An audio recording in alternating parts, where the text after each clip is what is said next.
Assalamualaikum warahmatullahi wabarakatuh. Perkenalkan, nama saya Muhammad Dinul Fahmi dengan NIM 21134128. Saya akan menjelaskan tentang pendekatan psikoanalisis Sigmund Freud untuk menyelesaikan ujian tengah semester mata kuliah teori konseling dan psikoterapi. Sejarah psikoanalisis. Teori psikoanalisis klasik dikembangkan pada awal tahun 1890-an. Formasi teoritik dan teori ini banyak dipengaruhi oleh pengalaman atau kehidupan masa kanak-kanak Freud, khususnya cara kedua orang tuanya memperlakukannya. Pada mulanya, Freud mengembangkan teorinya tentang struktur kepribadian, sebab-sebab gangguan jiwa.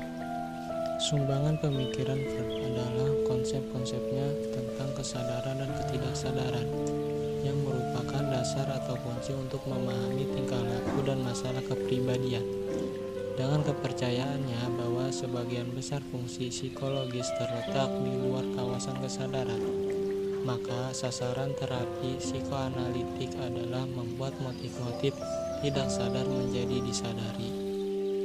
Pandangan psikoanalisis terhadap manusia. Yang pertama, tingkah laku manusia ditunjukkan untuk memenuhi kebutuhan biologis dan insting-instingnya.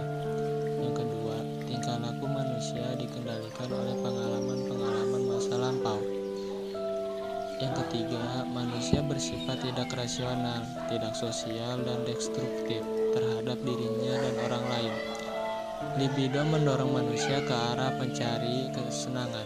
Yang keempat, di mana manusia dideterminasi oleh kekuatan-kekuatan irasional, motivasi-motivasi tidak sadar, kebutuhan-kebutuhan dan dorongan-dorongan biologis dan naluriah, dan oleh peristiwa-peristiwa psikoseksual yang terjadi selama 5 tahun pertama dari kehidupan. Dan yang terakhir, perkembangan kepribadian manusia dipengaruhi oleh alam sadar, alam prasadar, dan alam bawah sadar. Freud mengemukakan 3 struktur kepribadian, yaitu id, ego, dan superego.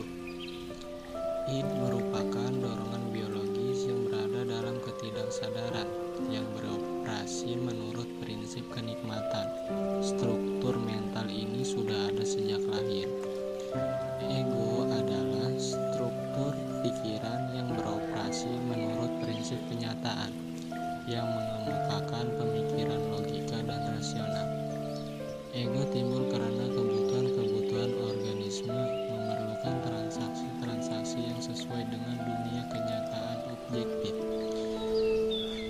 Dan superego adalah struktur yang terbentuk dari komponen sosial dan moral. Struktur ini bertanggung jawab menentukan tingkah laku baik dan buruk, beroperasi menurut prinsip moral. Selanjutnya ialah tujuan konseling psikoanalisis.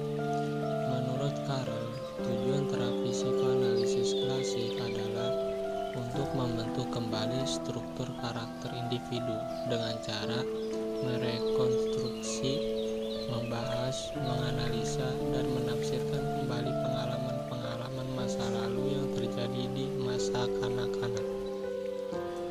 Mungkin cukup sekian dari saya. Assalamualaikum warahmatullahi wabarakatuh.